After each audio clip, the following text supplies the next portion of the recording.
నమస్తే మాస్టర్స్.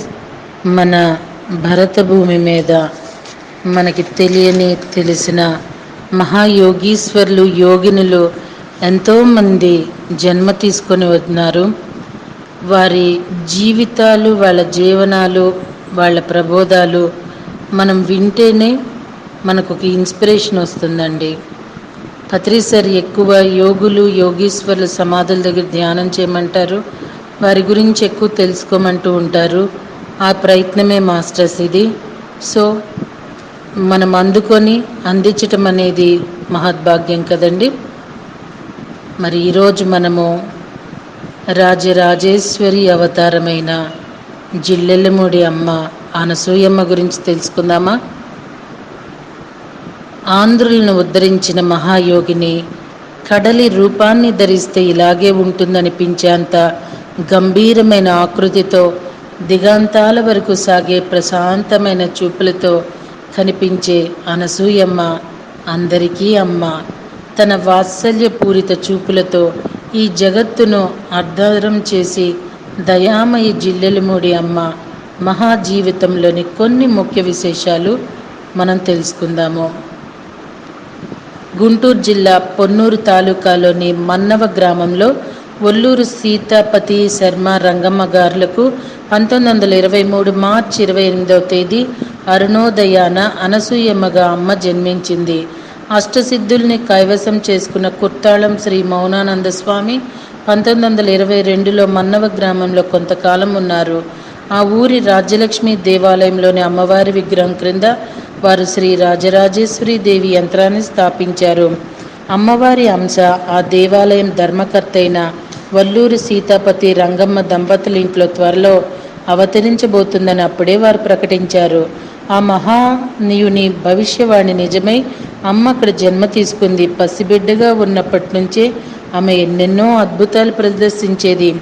ఏడాదిన్నర వయసుకి ఆసనాలు వేస్తూ ముద్రలు పట్టడం చేస్తుండేది. వాటిని బంధువులు గమనించినా గుర్తించిన వారి తక్కువ. చిన్నపిల్ల చేష్టలకు మాటలకు ప్రత్యేకత ఏముంటుంది అనుకుంటారే తప్ప వాటి పరమార్థాన్ని గుర్తించేవారు కొంతమందే ఉంటారు. జనన మరణాల గురించి, పూజా విధానాల గురించి చిన్నప్పటి నుంచి అమ్మ అడిగే ప్రశ్నలకు పెద్దవాళ్ళు ఎవరూ సమాధానం చెప్పలేకపోయారు. అసలు వారికి తెలిస్తే కదా ఆత్మజ్ఞానానికి సమాధానం చెప్పగలిగేది. అమ్మకు 3 ఏళ్ల వయసు ఉన్నప్పుడే తల్లి రంగమ్మకు జబ్బు చేసి మంచాన పడింది. అప్పుడు ఆమె బాధపడుతూ అమ్మను వాత్సల్యంగా దగ్గరికి తీసుకొని, నేను పోతే ఎక్కడ ఉంటావమ్మా అని అడిగింది. అప్పుడు అమ్మ ఇలా సమాధానం చెప్పింది, అంతటా అందరి వద్ద ఉంటానమ్మా అని ఆ చిన్నారి సమాధానం ఇచ్చింది. మరి వాళ్ళు నిన్ను సరిగా చూడొద్దు? పాపం కన్నతల్లి అనుమానంగా అడిగింది. వాళ్ళందరికీ అమ్మనై నేనే వాళ్ళని సరిగా చూసుకుంటాగా, జగజ్జననిలా అంటూ చిన్నారి అమ్మ ఊరడింపుతో కూడిన తన నిర్ణయాన్ని అప్పుడే తెలియజేసింది.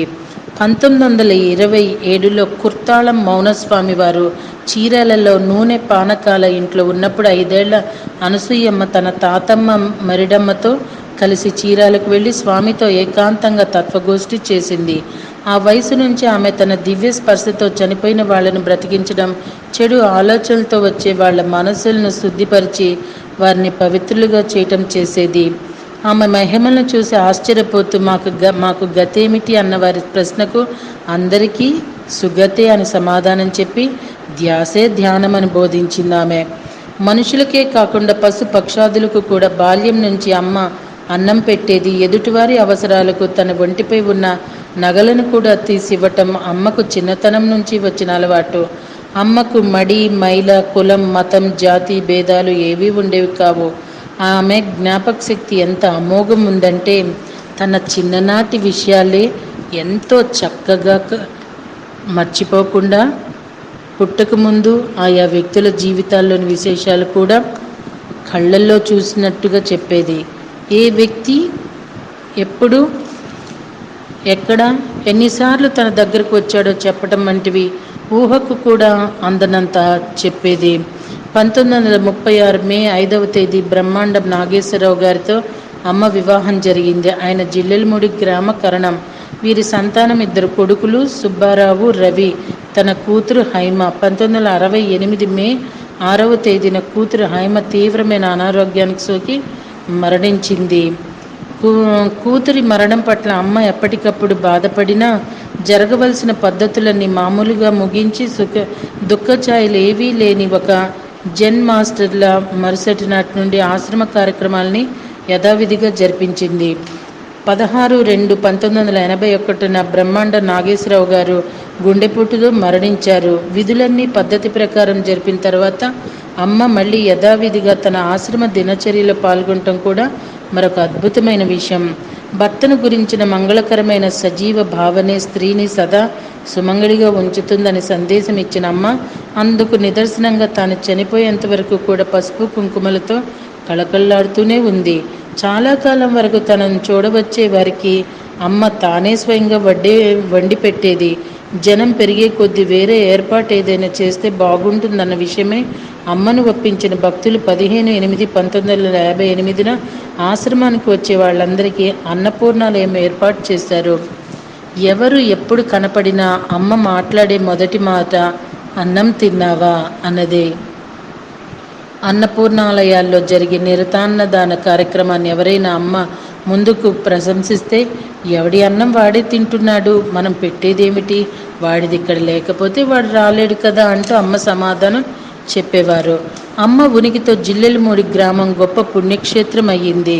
1962 సంవత్సరంలో ఒకసారి అమ్మ వాడ్రేవు లలితానంద ఆశ్రమం దర్శించింది. జీర్ణావస్థలో ఉన్న ఆశ్రమం అమ్మ సందర్శనం తర్వాత మహావైభవం పుంజుకుంది.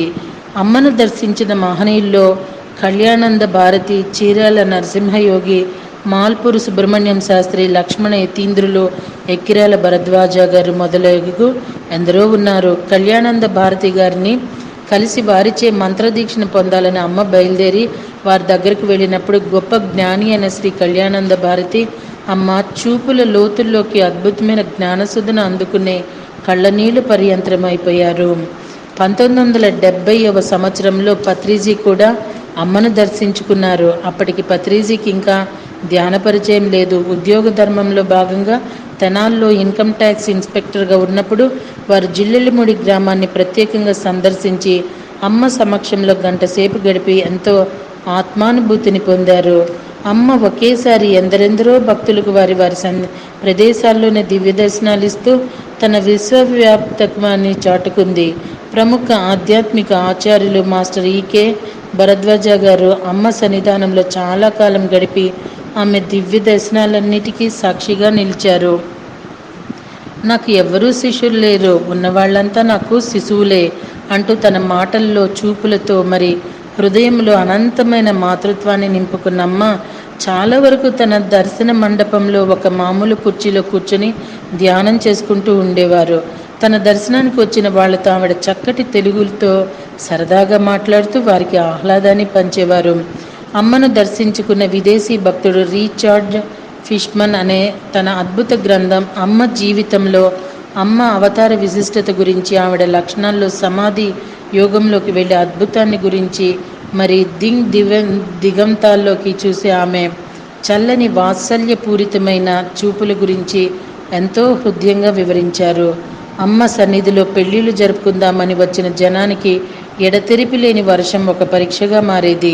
చిత్రం ముహూర్తం సమయానికి వర్షం ఆగటంతో అమ్మ చక్కగా కూర్చొని కళ్యాణం జరిపించేది. భోజనాలు అయిన తర్వాత మళ్ళీ కుంభవృష్టి మొదలవడంతో చూసేవారికి జరగవలసిన పని గురించి అమ్మ వర్షాన్ని కొంతసేపు ఆపినట్లే అనిపించేది. ఇమాం అనే ముస్లిం యువకుడు అమ్మ సంకీర్తన నామం రూపొందించాడు. అమ్మ మాట్లాడే ప్రతి మాట ఎంతో అర్థవంతంగా ఉండేది. నాకు ఎవరిని చూసినా నా బిడ్డే అనిపిస్తుంది. నా దృష్టిలో అందరూ మంచివాళ్లే. నేను మీలో మాధవత్వం చూస్తాను. అంత ఆత్మగా కనిపించడమే ఆత్మ సాక్షాత్కారం, అంతా దివ్యంగా కనబడటమే దివ్య దృష్టి. నాకు శాస్త్ర పరిచయం లేదు, కానీ నేను ఏది చెప్పినా నా అనుభవంలోనివే చెప్తాను అంటుండేది అమ్మ. కాలదోషం పట్టిన మూఢ సాంప్రదాయాలపై తిరుగుబాటును బోధించడమే కాకుండా వాటిని తాను ఆచరిస్తూ అందరితో ఆచరింపజేసింది అమ్మ. కొడుకులు లేని శ్రీపాద గోపాలకృష్ణమూర్తి గారికి ఆయన పుత్రిక గాయత్రి చేతనే తన సన్నిధానంలో కర్మకాండ జరిపించింది. పూజకు ఆటంకం కలిగిందని బాధపడే భక్తురాలితో నాకు అంటుముట్టు వంటివి లేవు అంది. తన వారు మరణించినప్పుడు కూడా తన కోసం వచ్చిన వారికి ఇబ్బంది లేకుండా సంతోషంగా వారి కార్యక్రమాలను జరిపించింది.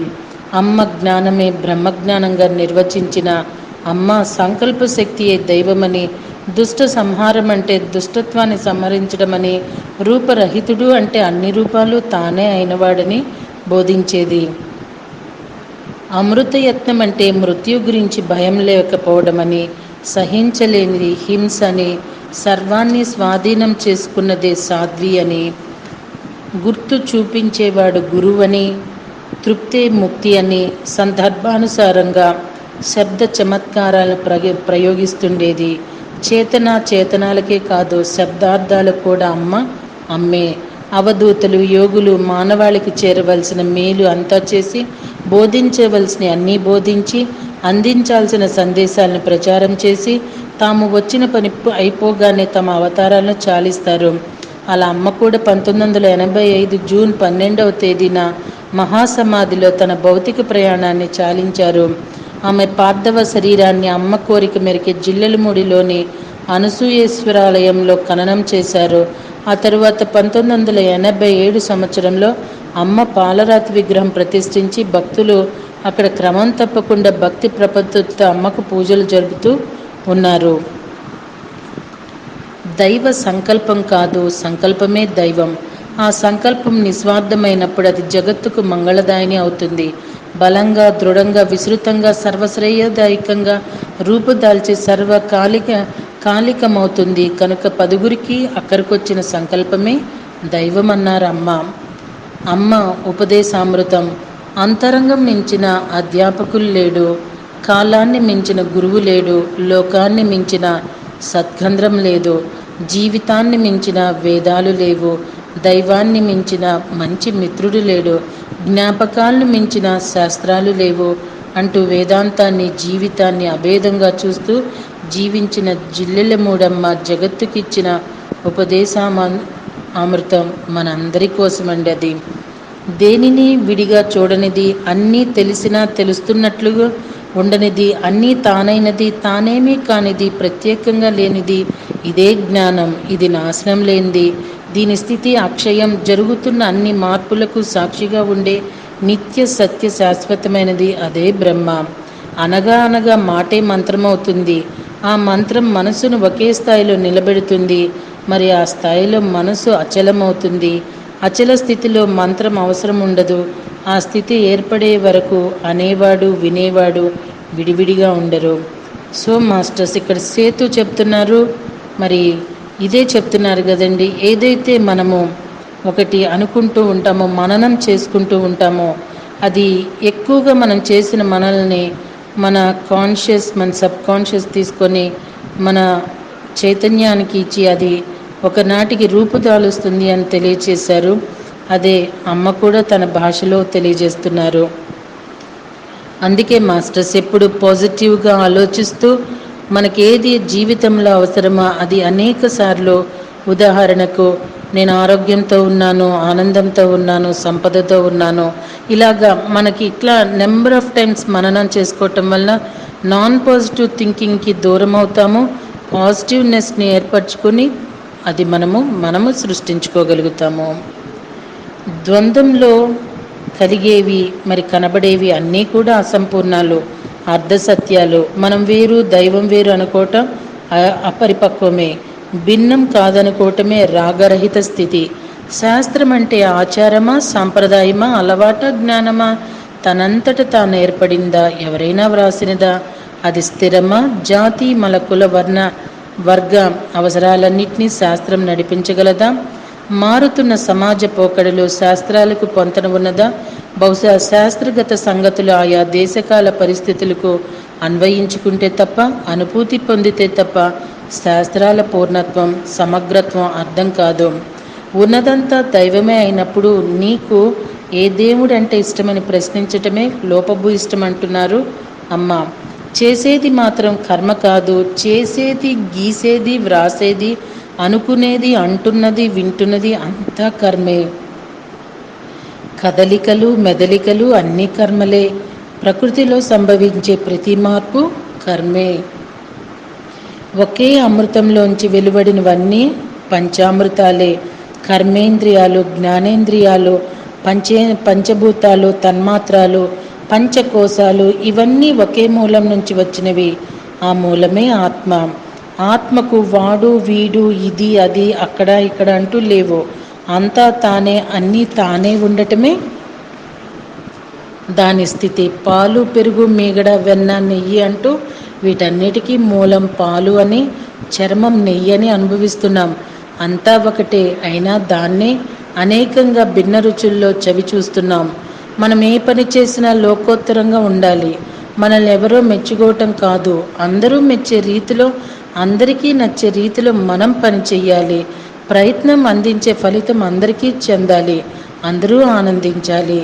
పాపం పండటం అంటే ఇకపై చేయటానికి పాపం లేకపోవటం. ఇకపై ఉండబోతున్నదంతా పుణ్యమే. మనసున్నంతసేపు పాపం పుణ్యం అంటూ ఉంటాయి. హృదయం నడిపించటం ప్రారంభం కాగానే ఈ రెండూ ఉండవు. వర్ణభేదం లేని చైతన్యమే అన్నిటినీ నడిపిస్తుంది. ఇక స్పర్ధ ఎక్కడుంది? ఉన్నదంతా ఆనందమే, కనిపిస్తున్నదంతా బ్రహ్మాండమే. పుట్టారన్న సంతోషం పురుడు రూపంలో పుట్టుకుంటుంది, పోయారన్న దుఃఖం మైల రూపంలో పట్టుకుంటుంది. మనిషిని సుఖదుఖాలే పట్టుకుంటున్నాయి. అన్ని స్థితుల్లోనూ మనిషిని తాను పోగొట్టుకోకుండా నిలబెట్టుకోవాలి, అది ప్రధానం. తృప్తిని, హాయిని, శాంతిని ఇచ్చేది ధ్యాన సాధన. అంతకంటే భిన్నంగా లేనివాడు దైవం. ఎంత అద్భుతంగా తెలియచేశారండి జిల్లెలమూడి అమ్మ. ఈరోజు ఆ రాజరాజేశ్వరి అవతార రూపమైన ఆ చల్లని తల్లి గురించి మనం తెలుసుకోగలగటము నిజంగా ఆ తల్లి మనకు ప్రసాదించిన ప్రసాదమే. అయితే మాస్టర్స్, ఇక్కడ బాపట్ల అని ఉందండి, గుంటూరు జిల్లా. బాపట్ల దగ్గర నుండి బస్సులుంటాయి ఈ జిల్లెలమూడి వెళ్ళటానికి. ఈ జిల్లెలమూడి ప్రతి ఒక్కరూ వెళ్ళి చూడవలసిన ప్రదేశం అండి. అక్కడ ఒక ప్రశస్తి ఉందండి. అక్కడ భోజనం ప్రతిరోజు అన్నదానం ఉంటుంది. అక్కడ రూమ్స్ ఉన్నాయి. చక్కగా అక్కడ ఉండి అక్కడ ఆనందాన్ని ఆ తల్లిని అనుభూతించవచ్చు కూడా ఉండి. నెక్స్ట్ వచ్చి అక్కడ ప్రతిరోజు జరిగే అన్నదానంలో ఆ సమయంలో అక్కడ తల్లి సంచరిస్తూ ఉంటుందంటారు. నేను నా ఫ్రెండ్స్ వెళ్ళాము, అక్కడ నేను ఆ అనుభూతిని కూడా చెందాను. ప్రతి ఒక్కరూ కూడా చూడవలసింది జిల్లెలమూడిలో ఉన్న అమ్మ ఆశ్రమం అండి. అనసూయమ్మ, ఆమె జగన్మాత అయిన శ్రీ రాజరాజేశ్వరి జిల్లెలమూడి అమ్మగా ప్రసిద్ధి చెందారు. Thank you masters.